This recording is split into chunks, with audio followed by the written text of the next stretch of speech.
the harsh truth about fairness. The world is not fair. It never was, and it never will be. That's not negativity. It's reality. And the sooner you accept this truth, the stronger you'll become. From childhood, we are told a sweet story. Work hard, play fair, and life will reward you. It sounds comforting, but it is also misleading. Look around carefully. Do the hardest workers always become the richest? Do the kindest people always get the most respect? Do the most ethical leaders always rise to the top? The answer is no. Life does not run on fairness. It runs on power, perception, and strategy. This is why many people feel frustrated and disappointed. They wait for recognition. They wait for justice. They wait for others to treat them right. But waiting is weakness. Every day you depend on fairness, you give away your strength. This is where Machiavelli's wisdom matters.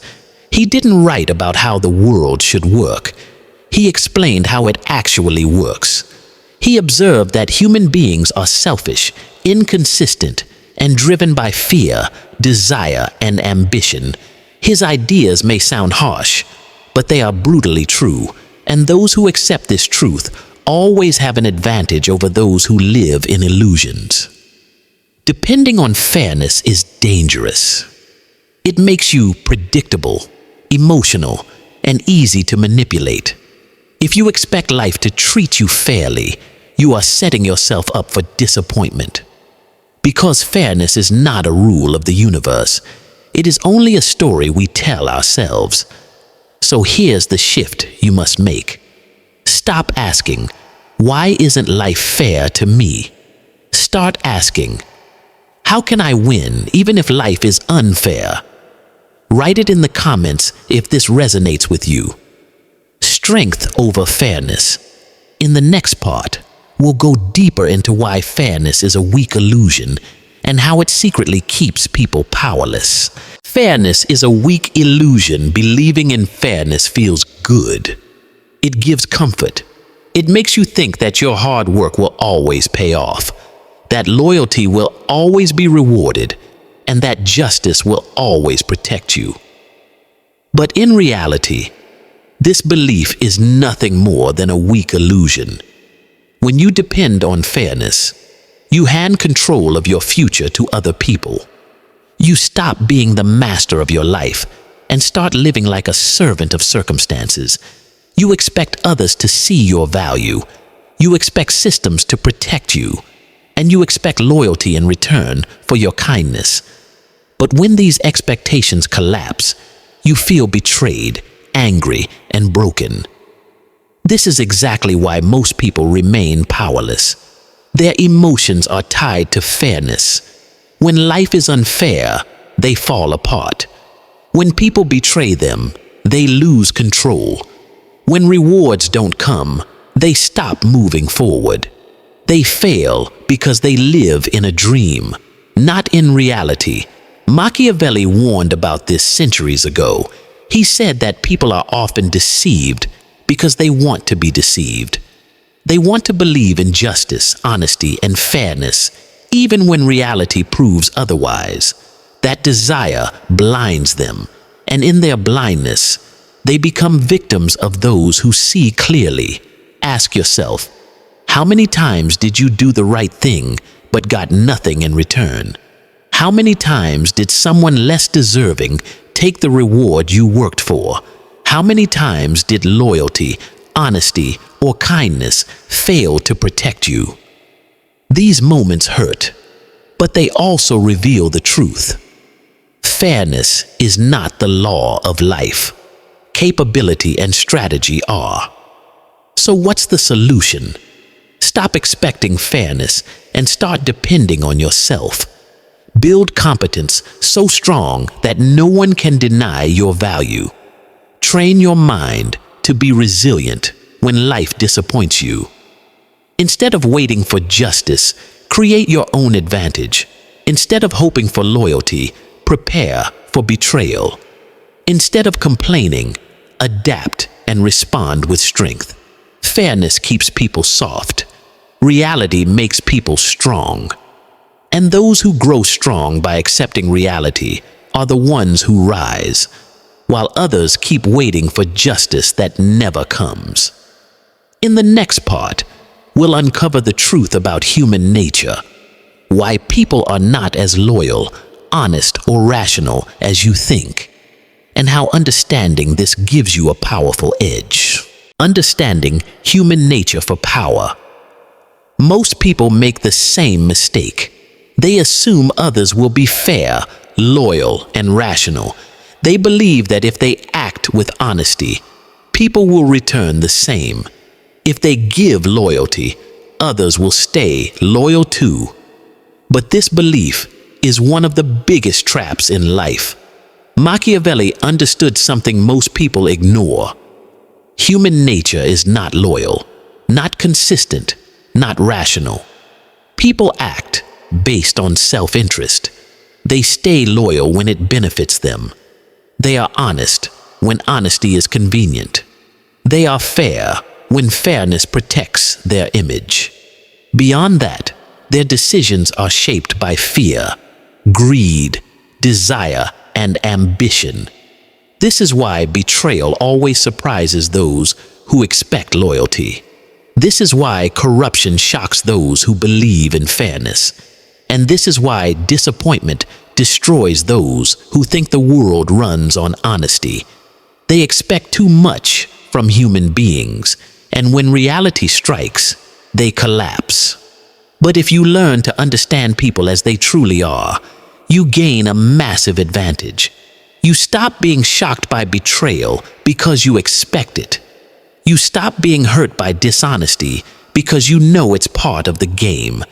You stop wasting energy on outrage and instead focus on strategy. Think about how much stronger you would be if you could. Predict when someone will betray you. See through fake loyalty. Anticipate dishonesty before it happens. This is not paranoia, it's awareness. Once you accept the truth about human nature, you become harder to fool and harder to break. Machiavelli advised leaders to rely less on promises and more on systems. If you want loyalty, create conditions where loyalty benefits people more than betrayal. If you want honesty, build environments where lying costs more than telling the truth. If you want stability, don't depend on goodwill, depend on strategy. The average person reacts with shock and outrage when people break their promises, but the strategic person nods calmly because they expected it. That calmness is power. That foresight is control. Remember, people are not evil. They are human, but their nature is shaped by self-interest. If you want to rise above the weak, stop expecting perfection and start studying patterns. Learn what people want, what they fear, and what motivates them. Once you do, you will always be 2 steps ahead. In the next part, we will talk about something even more critical: why complaining about unfairness makes you weak, and how you can replace weakness with competence and strategy. So far, we've uncovered some uncomfortable truths. Women often run from emotionally intelligent men, not because they don't value them, but because their unconscious fears get triggered. The animus defines masculinity as strong, stoic, untouchable. The shadow resists exposure, and intimacy feels more terrifying than chaos. But now comes the most important question. What can you do if you're that sensitive, emotionally intelligent man? Do you hide your depth? Do you pretend to be cold and distant? Do you fake being toxic just to keep her attention? That's not the answer. The real solution isn't to kill your sensitivity. It's to frame it differently. To combine it with qualities that neutralize fear and create polarity. Here's the formula. 1. Balance empathy with mystery. A common mistake emotionally intelligent men make is putting everything on the table too soon. They open up fully, share all their feelings, reveal all their wounds. And while that honesty is beautiful, it removes the tension that attraction needs. Remember this: intimacy without mystery feels heavy. Attraction needs a dance between revelation and curiosity. So share yourself, but don't overshare. Leave space. Let her wonder what's behind your eyes. Let her earn access to your depth, step by step. 2.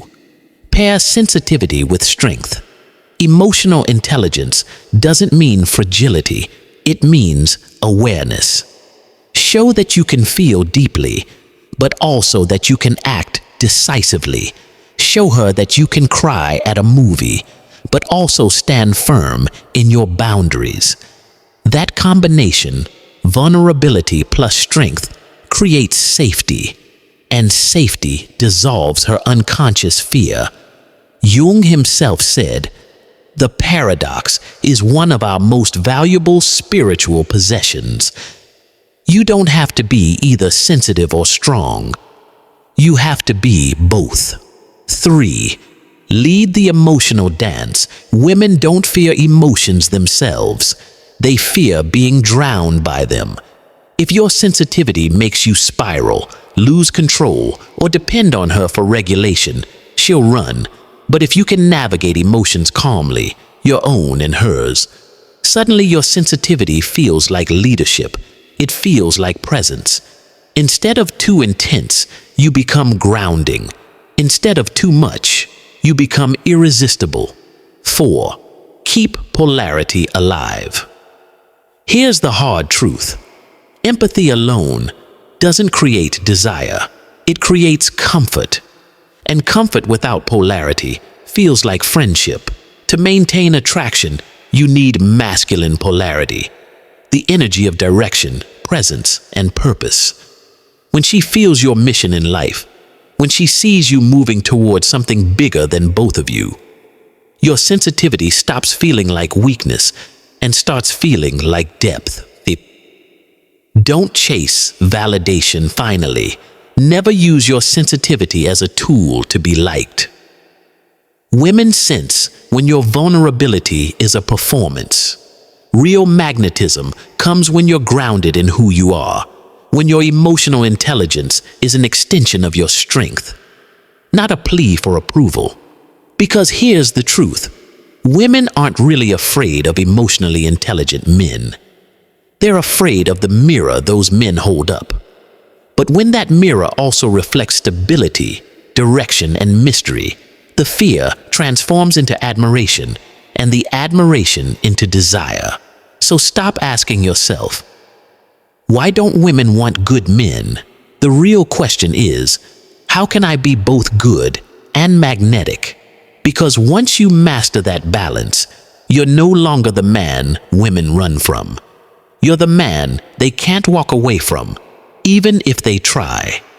Now the mask has fallen, the game has changed, and the power is in your hands.